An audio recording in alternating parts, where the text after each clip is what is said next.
창세기 12장 10절부터 13절까지.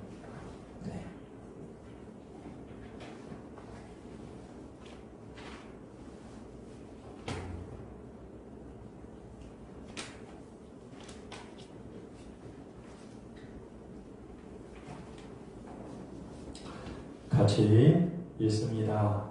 시작. 그 땅에 기근이 들었으므로 아브라함이 애굽에 거류하려고 그리로 내려갔으니 이는 그 땅에 기근이 심하였습니다. 그가 애굽에 가까이 이뤘을 때 그의 아내 사라에게 말하되 내가 알기에 그대는 아기 있던 여인이라. 애굽 사람이 그대를 볼 때 이르기를 이는 그의 아내라 하여 나는 죽이고 그대는 살리리니 원하건대 그대는 나의 유이라 하라. 그러면 내가 그대로 말미암아 안전하고 내 목숨이 그대로 말미암아 보존되리라 하니라. 아멘. 오늘 말씀 우리 창세기 12장 10절부터 20절까지의 말씀을 통해서 하나님의 보호하심이라는 그런 말씀으로 이 시간에 함께 하나님의 은혜에 말씀을 나누기를 바랍니다.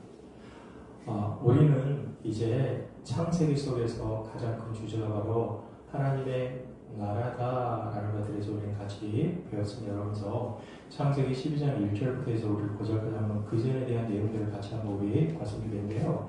창세기 12장 1절부터 3절까지 그런 내용이 무엇입니까? 바로 우리 하나님께서 개인에게 이렇게 주시는 그런 복들에서 아브라함아 내가 너에게 큰 복을 주겠다 이야기했을 때 창세기 12장 1절 3절에 실은 개인적인 그런 복으로 실은 약속하는 게 아니라 우리 하나님께서 뭘 약속하시는 거예요? 12장 1절 보면 내게 보여줄 땅으로 가라. 내가 너에게 큰 문제를 이루겠다. 내게 복을 주게 되세요. 주권, 국민, 영토 이 세 가지 언어를 통해서 우리 하나님께서 하나님의 나라를 이루어가실 것들을 실은요 우리 주님께서 말씀하고 있는 거예요. 그래서요 우리 하나님께서 아브라함에게 실은 이 세상의 나라, 바벨의 나라, 하나님을 경외하지 않는 이 세상의 나라가 아니라 하나님을 정말로 경외하며 하나님을 통치를 받는 그런 사랑하는 그런 나라인 하나님의 나라를 이룰 것들에서 창세기 12장 1절부터 3절까지 이야기를 하고 있죠. 그래서요 우리 가운데 기억할 거 뭐냐면 그럼 하나님께서 아브라함에게 이런 복을 주셔서 하나님 나라에 그런 복을 주시는데 하나님은 아브라함에게 그런 복을 주시는데 왜 저에게 복을 주지 않으세요? 라고 우리 생각을 하고 그러지만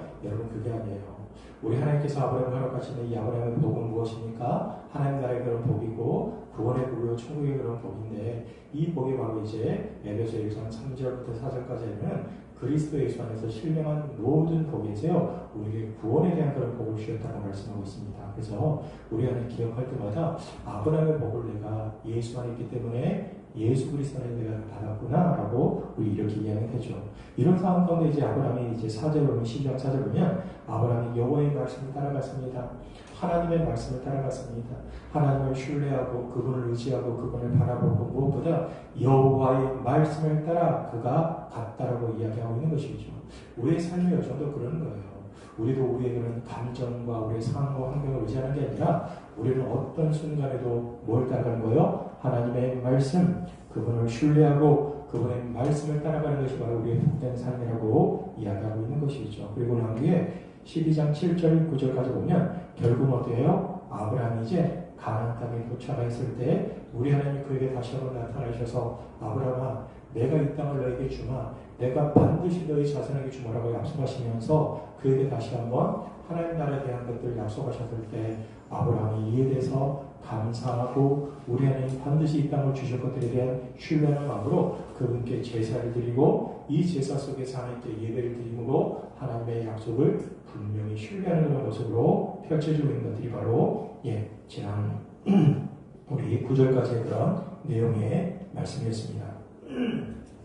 그리고 난 뒤에 이제 우리 10절부터 해서 2절까지 안에서 이제 아브라함의 그 가나안 땅 이후에 대한 그런 말씀이 나오고 있는데요. 제일 처음으로 이제 아브라함은 이제 애굽으로 내려가요. 그래서 애굽으로 내려갔을 때 애굽에서 어떤 일이 벌어지는가에 대한 부분들을 우리가 이제 아까 읽었는데 12장 10절부터 13절까지 이렇게 말씀하고 있잖아요. 우리 한번 다시 한번 읽어볼게요. 우리 10절부터 13절까지 천천히 그리고 내용을 이해하면서 같이 한번 읽어볼게요. 시작. 그 땅에 기근이 들었으므로 아브라함이 애굽에 거류하려고 그리로 내려갔으니 이는 그 땅의 기근이 심하였습니다. 그가 애굽에 가까이 이르렀을 때 그의 아내 사렙이 말하되 내가 알기에 그대는 아리따운 여인이라. 애굽 사람이 그대를 볼 때 이르기를 이는 그의 아내라 하여 나는 죽이고 그대는 살리리니 원하건대 그대는 나의 누이라 하라. 그러면 내가 그대로 말미암아 안전하고 내 목숨이 그대로 말미암아 보존되리라 하니라. 아멘. 여러분 우리 내용에 대한 한번 봅시다. 자세히 한번 봅시다. 여러분 이제 아브라함은 지금 어디에 있어요? 가나안 땅에 있잖아요. 가나안 땅. 이 가나안 땅에서 우리 하나님이 약속하신 그 가나안 땅에 있어서 이 가나안 땅에 있는데 10절을 보니까 그 땅에 기근이 있대요. 뭡니까? 이 가나안 땅에 기근이 있고 가뭄이 있어서 아마 먹고 사는 게 참 힘들었던 것 같아요. 그래서 아브라함 입장에서는 본인 혼자 있는 게 아니라 사랑하는 가족들과 함께 있기 때문에 아브라함 마음 가운데 그 가나안 땅에 기근이 있고 먹을 것이 없어서 결국 아브라함이 어디로 내려가니까 애굽으로 거류하려고 그리로 내려갔죠.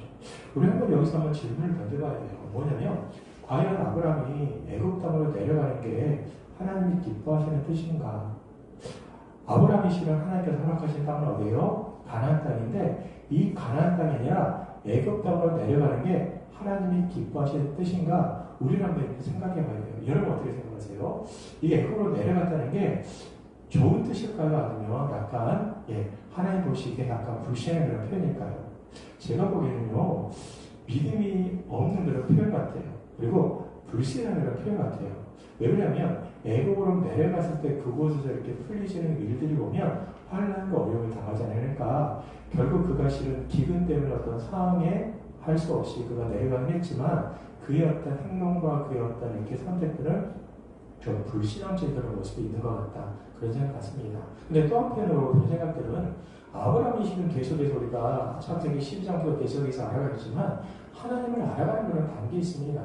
하나님이 어떤 분 계시는 알아가는 그런 단계에 있다는 거예요. 우리도 처음에 예수 그리스도를 믿고 하나님 믿을 때 교회 안에 왔을 때 실수도 하고 여러 가지 실수성이 가운데 여러 가지 일들을 하면서 그러면서 우리가 하나하나 그 실수들을 교정하면서 배우듯이 아브라함도 실은 7절에 그의 불신앙과 연약함 때문에 애굽 땅에 내려가긴 했지만 이 과정 속에서 우리 하나님께서 크게 이렇게 그 잘못은 책망해야지만 이에 대해서 이렇게 이야기하지 않는 걸 보시면 그의 불신앙 속에서 하나님께서 일단은 다시 그를 일으켜주시고 다시 그를 향해서 세워주시는 그런 모습으로 진행될 수 있는 것이죠. 그래서 어떤 형태는 일단은 그 땅에 기근이 있어서 애굽 땅 가운데 내려갑니다. 그런데 11절 보세요. 11절 했더니요. 애굽 땅에 가까이 있을 때 그의 아내 사람이 말하되 내가 알기에 그대는 아리따운 여인이라 이렇게 이야기해요. 그래서요.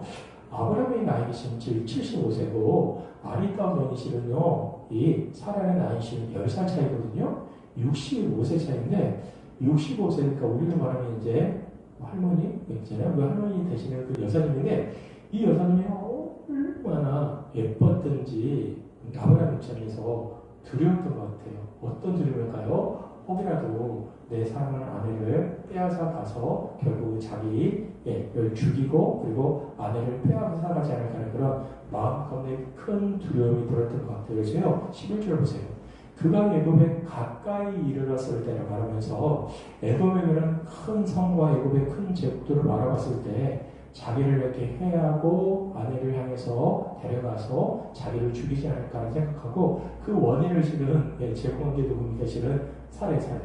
그러니까 정말 사례가 너무 예뻤구나.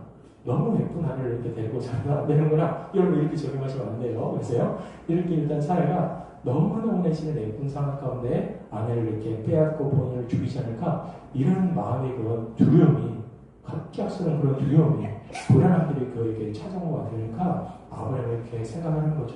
내가 어떻게 하면 이 아내 때문에 내 생명을 보존하고 어떻게 하면 내가 죽임을 당하지 않고 이 애굽의 그런 상황 가운데 내가 피할 수 있을까 생각하면서 그 피한 생각이 뭡니까? 13절인데 12절 보면 애굽 사람이 그대를 볼 때 말하기를 이는 그의 아내라. 누구의 아내가요? 아브라함의 아내라. 대적은 나는 죽이고 그대를 살리니까요. 그렇잖아요. 아리따운 여인 사례를 살리고 본인은 죽일 것이고요. 죽음에 대한 공포, 죽음에 대한 또 두려움이 그에게 찾아왔습니다. 그래서요. 13절 보세요. 그가 계획한 생각은 무엇입니까? 13절이 중요하죠. 같이 읽겠습니다. 시작. 원하는데 그대는 나의 누이라 하라. 그러면 내가 그대로 말미암아 안전하고 내 목숨이 그대로 말미암아 보존되리라 하니라. 아멘. 여러분 13절 한 줄 속에서 반복되는 그런 단어가 있어요. 여러분 반복되는 단어 한번 같이 찾아볼까요? 13절 안에 반복되는 단어 표현 어떤 거예요? 그것은 바로 그대로 말미암아. 맞아요. 여러분 지금 아브라함이 두려움 가운데 있습니다. 그러면서 이 두려움 속에서요 어떻게 그가 지금 이 두려움의 문제를 풀려하는 거예요? 어떻게 피해요? 여러분 그대로 말미암아 안전하고 그대로 말미암아 보존대로 이야기하면서 이 위기, 죽음의 그런 위기들 속에서 아내를 앞세워서 아내를 앞세우고 난 다음에 아내는 어떻게 될지 모르지만 그곳에 끌려가서 그곳에서 그렇게 어떻게 그 아내가 대할지 모르지만 아내 통해서 본인을 살려달라고 이야기하는 거잖아요. 그대로 말미암아 안전하고 그대로 말미암아 보존되기 위해서요. 아내 때문에 살인 때문에 안전하고 살인 때문에 보존되리라 이렇게 이야기하면서 두려움 가운데 자기는 살고 아내는 죽고 아내는 팔려가서 그곳에서 어떤 몹쓸지를 당해도 괜찮다는 이런 생각들을 갖고 있는 것이죠. 여러분 그런데 이 사례는 또 그에 대해서 그렇게 순종해요. 그리고 또 이렇게 같이 이렇게 아브라함 그걸 계획을 해요. 여러분 13절 속에 있는 현대의 번역을 이렇게 설명하세요. 뭐냐면 아브라함이 그 사례에게 그러니 여보 애국 사람들을 만나거든 당신은 내 누이라 말하면 좋겠어. 그래야 내 목숨을 부지할 수 있을 게 아니에요. 또 나한테도 잘 대해줄 테고 말이오. 그러세요. 뭡니까? 내 목숨 하나 부지하겠다고 아내가 어떻게 되든지 어떤 상황이 차든지 괜찮다라고 이렇게 그는 여기고 있는 거예요. 여러분 너무너무나 비겁한 남편이죠. 너무너무나 이렇게 치졸한 남편이죠. 여러분의 남편들은 그런 분 아니시죠? 그렇죠? 여러분의 남편들은 바로 아내가 정말 위기를 당하면 그 위기 속에서 본인의 생명을 걸고 기꺼이 아내를 위해서 죽어주시는 남편이시죠? 네, 그런 남편, 그런 남자 대장부들이 되기를 바랍니다. 여러분 근데 13절에 보면 왜 아브라함이 이렇게 두려워한 거예요? 왜 이렇게 무서운 거죠? 왜 그렇게 아내를 향해서 누이라고 팔면서 자기 자신을 보존하고 안전하면서 그런 거죠? 왜 그렇습니까? 하나님의 약속을 신뢰하지 못해서 그런 거예요. 하나님을 신뢰하지 못해서 그런 거예요. 여러분 근본적인 그 이유는 13절에 보면 하나님의 약속과 하나님을 신뢰하지 못하고 더 나아가서 하나님의 절대적인 보호하심을 신뢰하지 못했기 때문입니다. 하나님을 가나안 땅에 이렇게 정해진 어떤 지역신적으로 생각하면서 이 애굽 땅 안에서는 우리 하나님의 그 도우심과 보호하심과 인도하심이 없겠지 생각하면서 하나님을 그냥 가나안 땅의 어떤 지역신 정도, 우리로 말하면 지역신이 아니라 온 세상이 통치하시고 창세기 속에서 나오는 온 세상이 통치할 주님이신데 그분을 생각하는 게 아니라 한 지역신 정도, 그러니까 바알과 아세라 신 정도, 그리고 메소포타미아 안에 있는 어떤 우리의 한 신 정도를 생각하면서 그야말로 그분을 어떤 지역 안에 갇혀 있는 어떤 신정을 생각하니까 그 하나님이라는 분이 본인을 부르긴 했는데 이 가나안 땅을 보셨기 때문에 가나안 땅에서는 자기를 보호하고 도와주시긴 하지만 이 애굽 땅에서는 파라오와 같은 그런 정말 이렇게 수많은 그런 신들이 있기 때문에 그 신들을 향해서 이길 수 없어서 결국은 그 신들이 자기 자신을 또 해할 수 있고 결국은 본인 자신 스스로 안에서 이곳에서는 우리 하나님이 보호해주지 못했겠다는 그런 생각들 때문에 아브라함은 뭐니까 두려워하고 경계해서 결국 하나님을 신뢰하지 못해서 어때요? 아내를 누이라고 파는 그 일들이 있게 되는 것이죠. 여러분 그런데 저는 이걸 보면서 그런 생각을 하죠. 아브라함 진짜 믿음이 없구나. 하나님을 신뢰하지 못했구나. 우리 이렇게 생각할 수 있는데 하나님께서 정말 이렇게 손가락질하고 이렇게 하는데 여러분 저를 보면서 이 아브라함의 모습이 우리의 모습 아닙니까? 여러분 아브라함이 두려워서 싫으며 하나님을 신뢰하지 못해서 아내를 위로고 팔던 모습이 싫으며 우리의 모습 아닙니까? 우리도 때로는 두려움과 염려 가운데 사로잡혀서 하나님을 신뢰하는 게 아니라 다른 것들을 신뢰하고 다른 것들을 의지하면서 우리가 이런 삶의 사랑을 생각하면 실은요, 아브라함에 대해서 너무나 비난하지 맙시다. 그래서 아브라함의 이 선택이 실은 우리의 선택이구나 생각하면서 과연 아브라함의 그 문제가 무엇이었는가 생각하면서 우리 안에 있는 그런 문제라고 생각해서 다시 한번 우리 안에 대안을 찾는 시간이 갖고 합니다. 그래서요, 결국은 아브라함이 하나님을 신뢰하지 못함으로 두려움에 사로잡혔던 것처럼 우리도 하나님 아버지의 돌보심을 신뢰하지 못할 때 두려움에 사로잡히는 거예요. 여러분, 우리는 언제 두려움에 사로잡혀요? 하나님을 신뢰하지 못할 때, 하나님 아버지를 신뢰하지 못할 때 우리는요, 두려움에 사로잡힙니다. 여러분, 우리는요, 하나님 아버지의 돌보심을요, 굳게 믿고 두려움에 사로잡히지 않아야 합니다. 여러분, 우리는 어떤 두려움이 있습니까? 우리는 어떤 근심이 있습니까? 우리는 어떤 염려가 있습니까? 제가 한번 쭉 쓰면서 이런 내용들이 우리의 두려움과 근심이 아닐까 생각합니다. 들어보십시오. 건강, 물질, 재정, 미래에 대한 그런 불투명, 자녀들의 그런 미래, 사람과의 관계가 깨질 것 같다는 두려움이세요. 우리 청소년 때 가장 두려운 거는요, 사람과 친구와의 관계가 깨질 것 같다는 그런 두려움이 있다는 거예요. 그리고 또한 사람들 안에 성공하지 못할 것 같다는 두려움이세요. 청년들 안에 실은 그런 게 있대요. 뭐냐면 하나님의 말씀대로 살아갔을 때 세상 속에서 성공하지 못할 것 같다는 그런 두려움이 있다는 거예요. 여러분, 하나님 믿는데 세상에서 성공하는 거 정말 이걸 소망하며 살아가면서 하나님 믿기 때문에 세상 속에서 성공하지 못할 것 같다는 두려움. 여러분, 이런 두려움 때문에요, 크리스찬 청년들이 고민하고 있는 걸 보는데, 여러분, 세상의 성공을 선택하느냐 하나님을 선택하느냐, 이 두 가지 갈림길 가운데 심해 있는 것이죠. 그런데요, 성공하지 못할 것 같은 그런 두려움, 그리고 또한 사람들로부터의 좋은 평가를 받지 못할 것 같다는 그런 두려움, 그리고 새로운 것을 시도해도 실패하면 어떨까라는 그런 두려움에서요, 이런 두려움이 실은요, 우리의 일상을 지배하는 삶일 수 있습니다. 제가 군대에 있는데 그때 이제 행복한 한 분이 계신데 그분이 그 이야기가 뭐냐면, 천장이 형광등을 보는데 형광등이 언제 떨어질까 생각하면서 형광등 떨어질 것에 대해서 염려를 하시더라고요. 형광등은요, 정말 벽에다가 천장에 튼튼하게 박혀 있는데 그 형광등을 보면서 형광등 저거 떨어지면 어떻게 될까 생각하면서요, 그렇게 염려에 사로잡혀 있는 그 우리 행복한 일을 보신 적이 있거든요. 그러니까 사람들 안에 이런 두려움들이 우리의 마음의 근접 가운데 있다는 것이죠. 그런데 여러분, 우리 안에 이 두려움을 끊을 수 있는 비결은 무엇입니까? 이건 바로 하나님 아버지의 돌보심을 우리는 굳게 믿어야 돼요. 우리는 하나님 아버지의 돌보심을 굳게 믿고 살아갈 때 두려움에 사로잡히지 않을 수도 있습니다. 여러분, 마태복음 6장 25절 26절에 이렇게 말씀하잖아요. 그러므로 내가 너희에게 이르노니 목숨을 위하여 무엇을 먹을까 무엇을 마실까 몸을 위하여 무엇을 입을까 염려하지 말라. 목숨이 음식보다 중하지 아니하며 몸이 유혹보다 중하지 아니하냐. 26절 공중의 새를 보라. 심지도 않고 거두지 않고 창고에 모아두지 아니하되 너희 하늘 아버지께서 기르시다니 너희는 이것들보다 귀하지 아니하냐. 아멘. 저는 26절을 읽을 때마다, 매번 읽을 때마다 너무너무 실은요, 마음 가운데 위로가 되고 힘이 됩니다. 26절 공중의 새를 보라. 심지도 않고 거두지 않고 창고에 모아두지 않는데, 여러분, 새가 막 씹는 거 봤어요? 막 가가지고 본인이 막 이렇게 정말 부리를 가지고 막 열심히 씹으면서 내일 어떻게 먹을까? 내일 어떻게 살까? 혹시 내게 먹는 것들 혹시 또 없으면 어떨까 생각하면서 이 새들이 염려하면서 본인들이 심고, 그리고 조금 있다가 이렇게 가을이 됐을 때 막 거두면서 무엇인가 쌓아놓으면서 내가 이거 쌓아놓아가지고 먹어야지, 그렇게 먹는 새 봤어요? 없잖아요.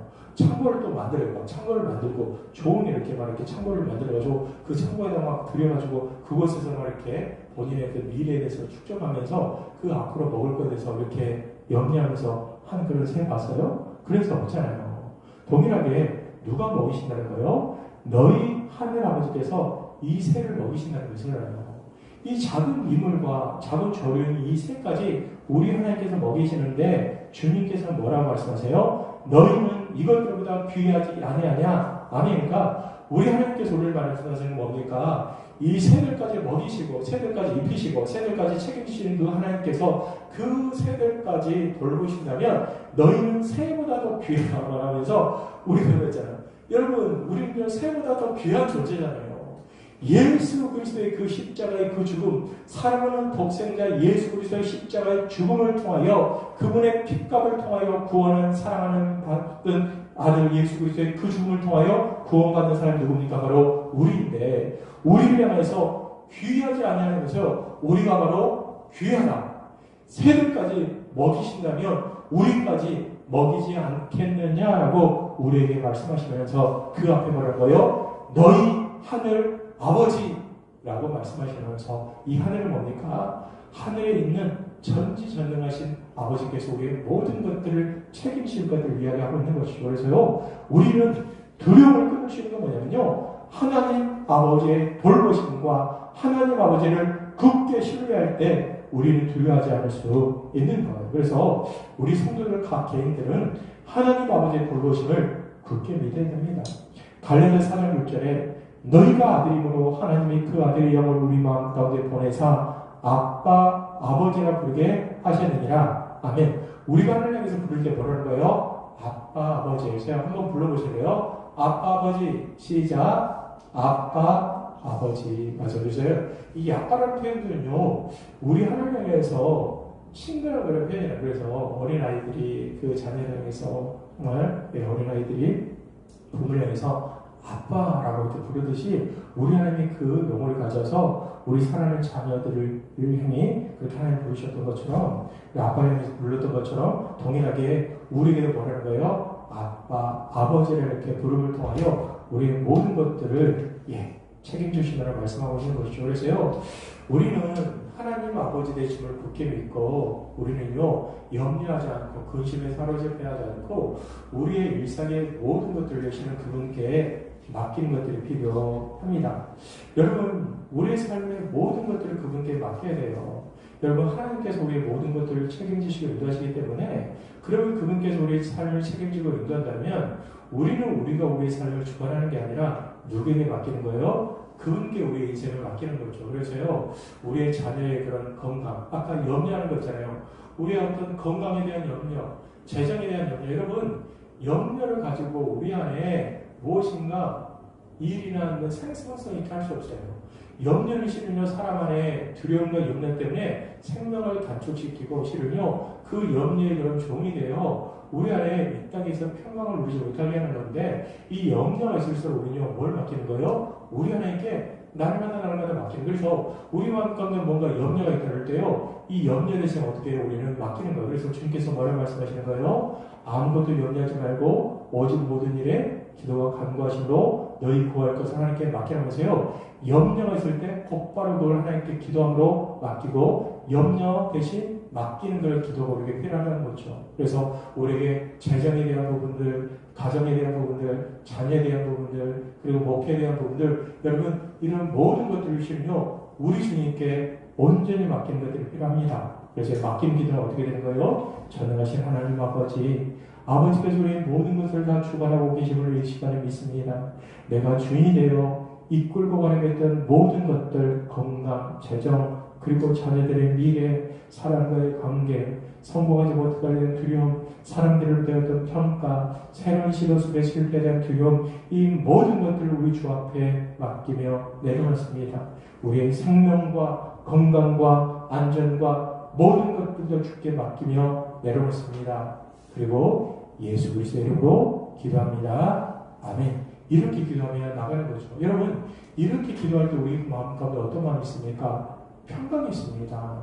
우리 마음 가운데 기쁨이 있습니다. 여러분, 우리 안에 뭔가 이렇게 우리의 힘으로 하려고 그러면 너무 힘들어요. 너무 어렵지만 이 문제를 우리 대신이 아니라 하나님께 그냥 다 맡기는 거죠. 맡기고 난 다음에 하나님이 이 문제를 책임져 주시겠지. 하나님이 돌보시겠지. 하나님이 사랑에 인도하시겠지. 이런 맡김과 내려놓의 그런 기도를 속에서 우리는 날마다 하나님을 의지하며 나가는 거죠. 여러분, 맡긴 기도를 하십시오. 하나님 아버지께 맡김을 통하여 그분께 온전히 신뢰하며 나가는 복된 믿음의 성도 되길 간절히 소망합니다. 아멘.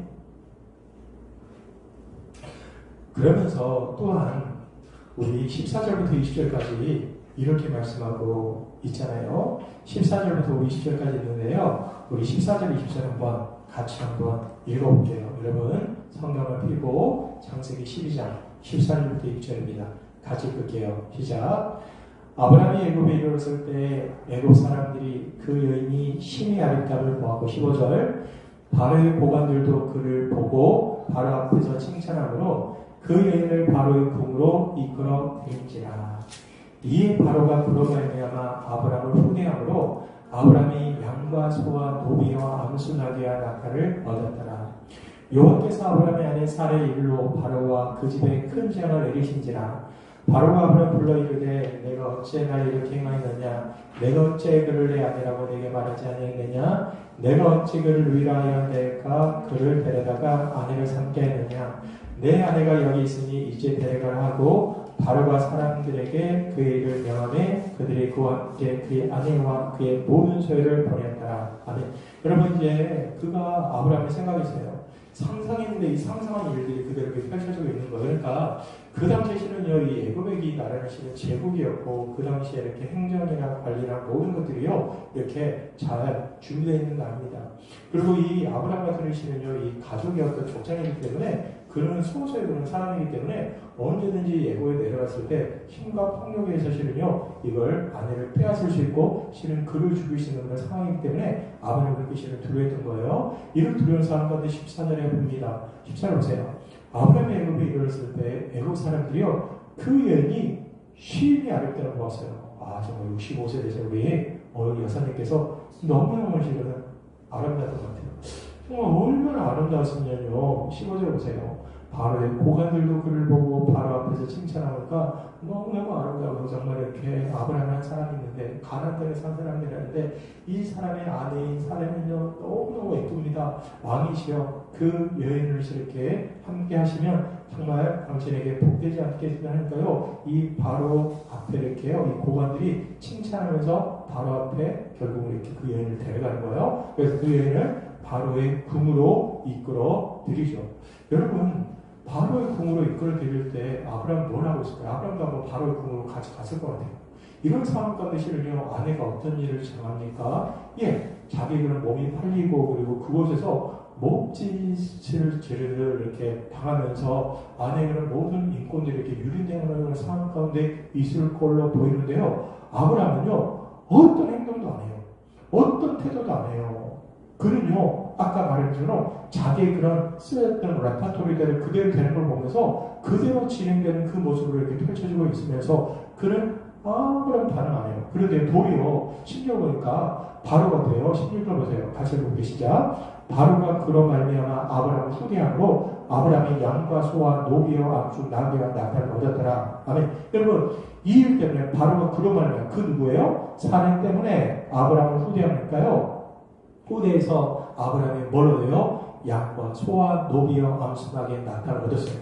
그러니까 아내 넘기고 난 다음에 아내 때문에 이게 생명을 보존하는 다음에 자기는 어떻게 되는 거예요? 양과 소와 노베 같은 그런 재물들을 얻게 되어 그가 부유해지는 그런 모습들이 있는 거죠. 그러니까 너무너무 내시는 비겁하고 아내의 그런 유린과 아내의 어떤 이렇게 인권이 이렇게 정말 어려지는 상황 가운데 그런 어떠한 믿음 없이 어떤 이렇게 태도 없이 그는 나아가는 모습이 있는 것이죠. 그런데요, 이런 상황 가운데 안 되겠다.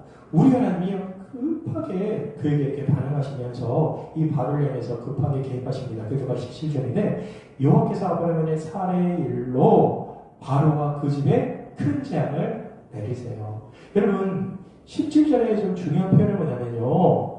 사례를 이야기할 때 앞에 보세요. 누구의 아내요? 아브라함의 아내 사례의 일로 누구에게? 바로와 그 집에 큰 재앙을 내리시죠. 여러분 그냥 사례의 일로라고 이야기하면 좋을 것 같은데 거기 앞에 누구라고 보세요? 아브라함의 사례를 이야기해요. 여러분 실은 여기에서 우리 하나님께서 관심을 갖고 있는 건 뭐냐면요. 아브라함의 그런 관심도 있고 그리고 사례에 대한 그런 관심도 있지만 결국은요. 우리 하나님께서 관심 갖고 있는 건 뭡니까? 바로 이 아브라함이에요.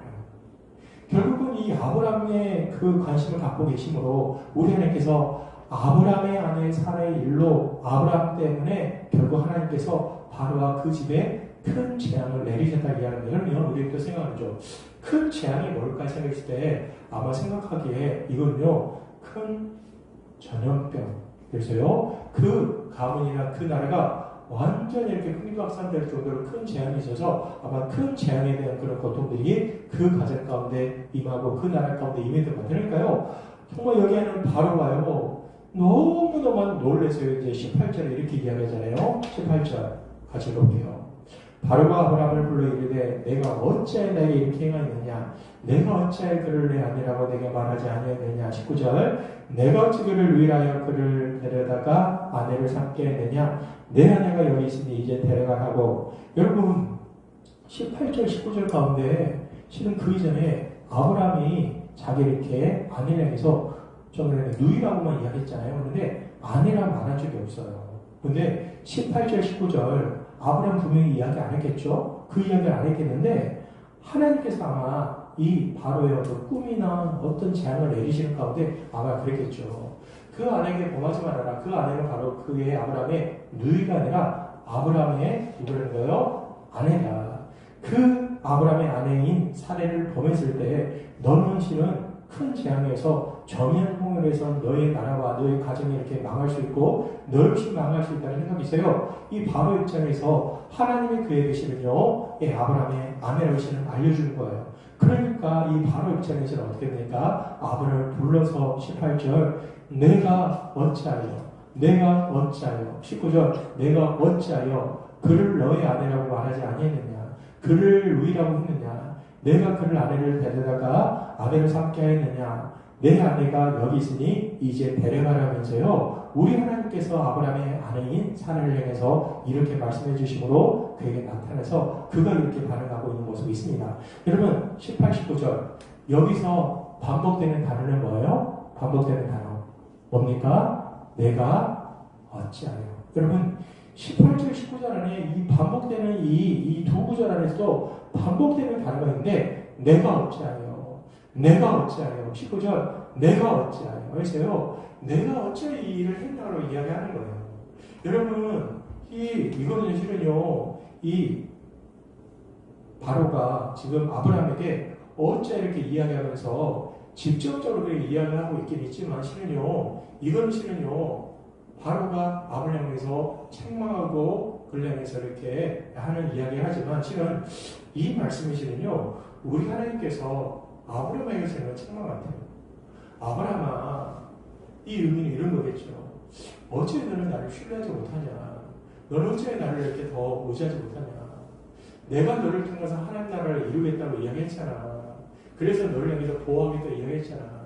왜 아내를 위라고 속여서 애굽 땅에 내려가서 너의 계략과 너의 생각을 가지고 그렇게 살아가느냐. 너는 나를 더 신뢰하고 너를 나를 더 바라보고 내가 너를 통해서 하나님 나라에 대한 약속을 줬다면 내가 너를 통해서 반드시 그 약속을 이룰 것인데 너의 어떤 상황 환경 가운데서도 너를 보호하고 지켜주고 너를 절대적으로 주권적으로 보호해 줄 것인데 너는 어찌하여 이렇게 믿음이 연약하여서 아내를 위라 속이고 지금 아내의 그런 어려움 가운데 처하게 하느냐라고 이야기하시므로 아브라함들은 불신앙과 아브라함들은 믿음 없음에서 책망하시는 그런 모습으로 이해할 수 있습니다. 그래서요 어떤 형태로 우리 하나님께서는요 아브라함을 책망하시고 그리고 바로가 아브라함을 책망함으로 그의 믿음 없음을 책망하고 있고 결국 우리 하나님께서 돌보시고 보호하셔서 그를 선하게 인도하시는 그런 모습으로 본문 가운데 드러나고 있습니다.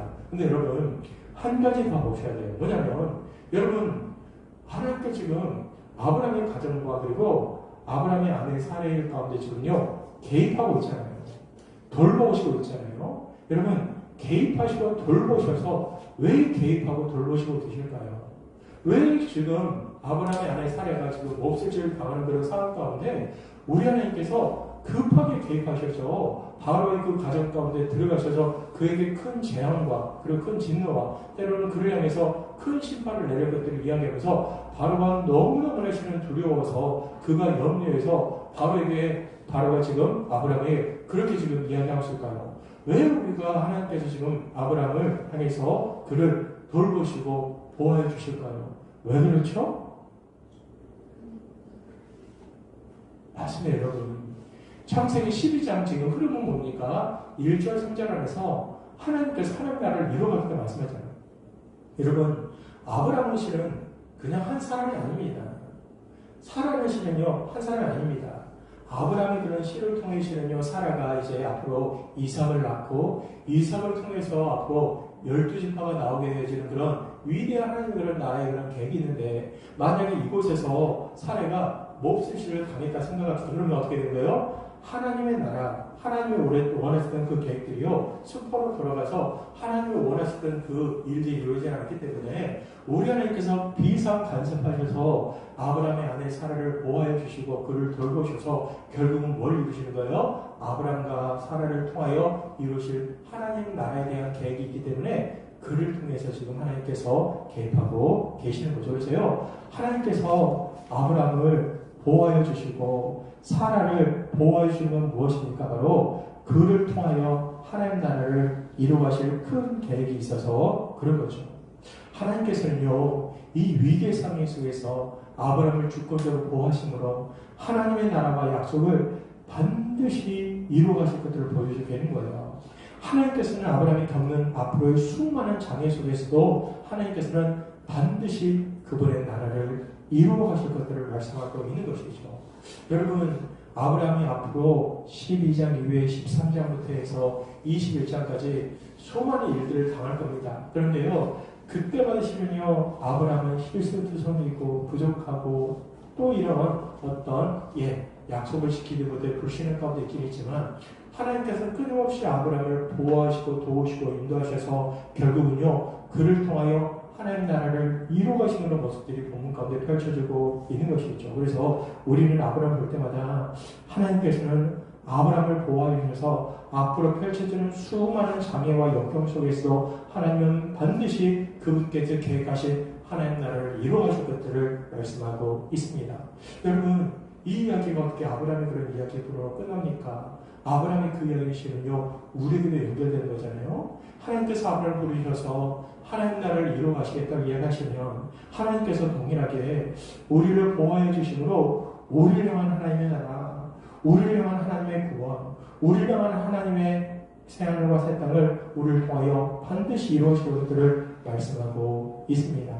여러분, 하나님께서는 우리를 대적하는 온갖 장애물을 처리하심으로 우리를 향한 하나님의 나라, 즉 미래적인 구원, 미래적인 새하늘과 새 땅, 미래적인 영생을 반드시 이루어가실 것들을 말씀하고 있습니다. 로마서 8장 29절 30절, 하나님이 미리 하신 자들 또한 그 아들의 형상을 본받게 하여 미리 정하셨으니 하면서 29절 보면 하나님이 미리 아셨대요. 이게 뭐예요? 예지. 우리 하나님께서 미리 아셨는데 미리 아신 자들을 또한 그 아들의 형상을 본받게 하여 미리 정하셨다는 거예요. 미리 예정하셨는데 그 미리 예정하시고 예지하신 그 이유는 뭐라는 거예요? 우리 향해서 아들의 형상을 본받게 하여 우리에게 영광스러운 하나님 나라를 주시기 위하여 우리를 예지하시고 예정하셨다는 말씀하고 있고, 그래서 이는 그런 많은 형제 중에 마다되게 하시구나 말씀하시면서 30절에 또 이렇게 말씀해요. 또 미리 정하신 그들을 부르시고 부르신 그들을 또한 의롭다 하시고 의롭다 하신 그들을 또한 영화롭게 하셨느니라 라고 말씀하시면서 우리가 구원받아 하나님께서 부르시고 우리를 이렇게 초청하셨다면 우리에게 앞으로 영광스러운 칭의와 영광스러운 영화와 우리가 바로 하나님의 아들이신 예수 그리스도를 닮은 그 구원의 완성까지 우리 하나님께 우리를 반드시 이끌어 가실 거라고 말씀하고 있습니다. 여러분, 하나님께서는 우리를 향한 현재적이고 미래적인 하나님 나라를 반드시 이루어가심을 참으로 믿길 바랍니다. 그래서요, 우리 하나님 우리를 향해서 구원하셨다면 우리를 향한 구원의 그런 계획들을요 펼치시고 우리의 모든 과정을 지금 이끌어 가시는 거니까, 내가 예수 그리스도를 믿어서 이 믿을 때 뭡니까? 참된 믿음, 진짜 믿음, 가짜 믿음이 아니라, 그럼 또 그런 거 있잖아요. 내가 예수 그리스도를 인격적으로 믿지 않고 내 안에 실은 잘못된 믿음, 가짜 믿음 갖고 있는데 하나님 나를 왜 이렇게 돌보지 않으세요? 왜 나를 사랑하지 않으세요? 그렇죠. 진짜 믿음이 아니니까, 가짜 믿음이니까, 헛된 믿음이니까, 참된 믿음이 아니니까 실은 하나님 당연하게 인도하지 않는 거예요. 그러니까 우리는요, 내가 참된 믿음을 갖고 있는가, 진짜 믿음은 어떤가? 예수 그리스도의 그 십자가 죽음이 나의 참된 죽음인가?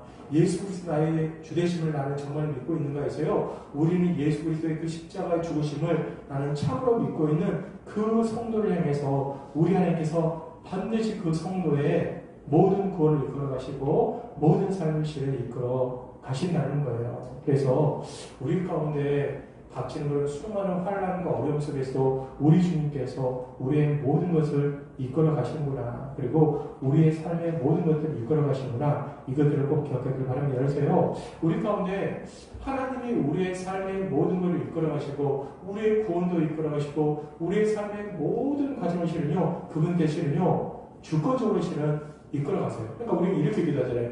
주님, 참된 회심하던 사람들이 내 삶을 이끌어 가세요. 내 삶을 이렇게 붙들어 주는데요. 여러분, 우리 주님께서요, 이미 붙들고 계세요. 우리의 신은 믿음의 눈이 열리지 않은 거지만, 신은요, 우리 주님께서 우리를요, 강하게 붙잡고 계시는 거예요. 그래서 강하게 붙잡고 계시면서 우리의 삶의 여정을요, 하나하나 그분께서 주권적으로 역사하시며 인도하시면서 보호하시면서 그분께서 이를요, 이끌어가고 계시는 거예요. 그래서 우리의 삶의 여정 가운데 참된 회심 있는 믿음의 성도들 가운데 결과를 내면 우리 주님 우리의 삶의 모든 여정을 이끌어가고 계시구나. 우리의 삶의 모든 부분을 붙잡고 계셔서 그분께서 우리의 삶의 모든 부분들을 이끌어가시고 구원에 대한 모든 부분을 이끌어가고 계시구나. 우리 이렇게 이해하시는 것이죠. 여러분 생각해 보세요. 그러면 그분께서 우리의 삶을 이끌어가시죠. 우리의 구원의 과정을 이끌어가시죠. 우리로 말하면 우리 교회의 모든 상황들을 이끌어가시죠. 또 우리 사랑하는 자녀라고 말하면 우리 자녀입니까? 내 자녀입니까? 아니죠. 하나님의 자녀니까 하나님께서 사랑하는 자녀들의 모든 삶을 실은요 이끌어가시는 거죠. 정말 하나님께서 우리의 모든 것들을 이끌어가신 걸 우리는 분명히 믿는다면 우리 마음 가운데 어떤 마음을 가져요? 자유할 필요가 있죠. 때로는 그 자녀가 잘못된 삶을 들어갈 때도 어때요? 하나님의 자녀시죠. 하나님의 자녀이기 때문에 하나님을 책임져 주십시오. 하나님을 맡겨주십시오. 성도들 가운데 시험 들어서 잘못된 결혼할 때 주님 그 성도 하나님의 성도이니 하나님께서 그 성도의 삶을 인도해달라고 우리는 기도하면서 한편으로 우리가 있잖아요. 이끌어가고 우리가 만들어가고 우리가 막 힘들어하니까 너무나 힘들고 어려운 상황 가운데서도 하나님이 우리의 삶의 모든 걸 이끌어가는 분명히 믿는다면 때로는 어려움과 환난과 고난 속에서 우리가 어떻게 돼요? 때로는 좀 자유하고 내려놓고 그리고 그분의 그 상대한 주권을 우리를 믿으면서 때로는 그 어려움 속에서도 좀 자유하면서 그 길을 걸어갈 필요가 있는 것이죠. 여러분 더 나아가서 우리 하나님께서 우리의 삶을 인도하시고 우리의 구원을 이끌어 가신다면 여러분 또 한 가지 뭐냐면 그분께서 우리의 구원을 이끌어가는 그런 측면 속에 있을 때 실은요 그분께서 반드시 우리의 구원과 영광스러운 하나님 나라 가운데 인도하셔서 우리에게 영생을 주긴 하지만 하나님께서는요 그냥 우리에게 그냥 공짜로 주지는 않으세요. 그분께서 우리의 삶을 이끌어 가시고 구원을 이렇게 주긴 하지만 우리에게 실은 요구하시는 건 뭐예요? 우리가 더 그분이 구원을 이끌어 가지만 우리가 그 구원에 실은요 동참하기를 원하시는 거예요. 그 동참한다는 뭐냐면요 하나님이 우리의 구원의 모든 여정을 이끌어 가시긴 하지만 우리 입장에서는요 적극적으로 구원을 이뤄나가기 위한 어떤 노력과 수고와 거룩의 모습이 필요하다는 거예요. 이해되세요? 이렇게 이야기할 수 있는 거죠. 뭐냐면 하나님이 우리의 모든 구원을 인도하신다. 성경은 이렇게 이야기해요. 뭐냐면 우리 하나님이 우리의 구원을 이끌어 가셔서 우리에게 반드시 구원을 주실 것이다. 이렇게 말하면서 구원이 절대적 하나님의 은혜다. 이렇게도 말하면서 또 성경은 뭐라고 얘기해요? 믿음의 선한 삶을 쌓으라 영생을 취하라 이야기하면서 우리가 적극적으로 그 구원을 이끌어 가시는 그 하나님과 함께 적극적으로 무엇인가를 행할 것들을 이야기하는 거예요. 그래서 그 적극적으로 행하는 것은 무엇입니까? 우리가 거룩하기 위하여 우리가 말씀을 보고 거룩해지기 위해 더 기도하고 거룩해지기 위해 우리 안에 자기 자신과 죄와 싸우는 그런 적극적인 그런 모습들을 우리가 가져야 될 것들을 이야기하고 있는 것이죠. 여러분 우리 하나님께서 우리의 구원을 반드시 이끌어 가시고 아브라함을 반드시 그에게 하나님 나라를 주실 것을 약속하신 것처럼 우리를 향한 하나님 나라를 우리를 향한 구원을 이끌어 가실 겁니다. 하지만 우리 안에 필요한 게 뭐예요? 우리 안에 그 구원을 이루어가기 위하여 개인 경건과 거룩에 힘써야 돼요. 여러분, 우리 안에 개인 경건과 거룩에 힘써야 될 부분들이 바로 우리 입장에서 구원을 이루어가는 그런 모습이죠. 그래서요, 여러분, 우리 안에 개인 경건 가운데 이게 필요합니다. 뭐냐면 그게 바로 우리가 바로 하나님의 말씀을 배우고 말씀을 익히는 모습들이 필요합니다. 베드로전서 2장 1, 2절에 이렇게 말씀해요. 그러므로 모든 악독과 모든 기만과 외식과 시기와 모든 비방하는 말을 버리고 갓난 아이들같이 순전하고 신령한 젖을 사모해라. 이는 그로 말미암아 너희로 구원에 이르도록 자라게 하느니라. 아까 이야기한 것처럼 우리 하나님이 우리를 향한 구원을 이루어가긴 하지만 우리 입장에서 뭐라는 거예요? 너희의 구원을 이루어가라 말씀하면서 이 구원을 이루어가는 그런 측면에서 뭐가 있습니까? 신령한 젖을 사모하라는 거예요. 그런데 이 신령한 젖이 무엇입니까? 베드로전서의 흐름에서는 바로 하나님의 말씀이라는 거죠. 그래서 하나님의 말씀을 사모하고 신령하지 하나님의 말씀을 사모할 때 그 사모한 하나님의 말씀으로 말미암아 우리가 되니까 바로 구원에 이르고 그리고 그 구원 가운데 자랄 것들을 말씀하고 있습니다. 여러분, 말씀을 마치겠습니다. 여러분, 하나님께서 우리를 향한 하나님의 그런 구원을 반드시 이끌어 가실 겁니다. 우리를 향한 그 회심한 그 성도의 그런 삶의 모든 여정을 인도하셔서 우리에게 하나님의 영광스러운 구원, 영광스러운 영생, 그리고 새하늘과 새 땅, 그 모든 복을 허락하여 주실 것입니다. 하지만 하나님께서는요, 그런 모든 복을 주시는 과정 가운데 우리에게 참여하게 하시는 거예요. 어떤 참여인 거예요? 바로 거룩에 참여하게 하심으로 우리가 힘써 하나님의 말씀을 알고 깨닫고 그 말씀 가운데 거기를 원하시는 거예요. 그래서 우리 가운데 기억할 것 뭐냐면 하나님을 우리를 향한 구원을 이루어 가신다. 그러면서 또 우리 가운데 구원에 이르기 위한 거룩한 수단들을 사용하여 우리가 그 말씀에 자라기를 원하고 구원에 이르기를 원하신다. 이것들을 기억하고 하나님의 말씀을 열심히 배우고 열심히 그 말씀을 깨달아가는 믿음의 성도들 되어주시기를 이 시간 간절히 소원합니다. 아멘. 기도합시다.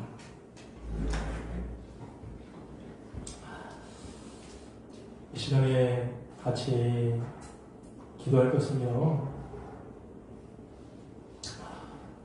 하나님, 우리 안에 두려움이 있습니다. 이 두려움들을 우리 주님께 다 맡기고 내려오게 해주시고 기도합시다. 더 나아가서 두려움 대신 하나님을 신뢰하고 하나님을 의지하며 나가는 복된 성도들 되어달라고 기도하며 나갑시다. 함께 기도하겠습니다.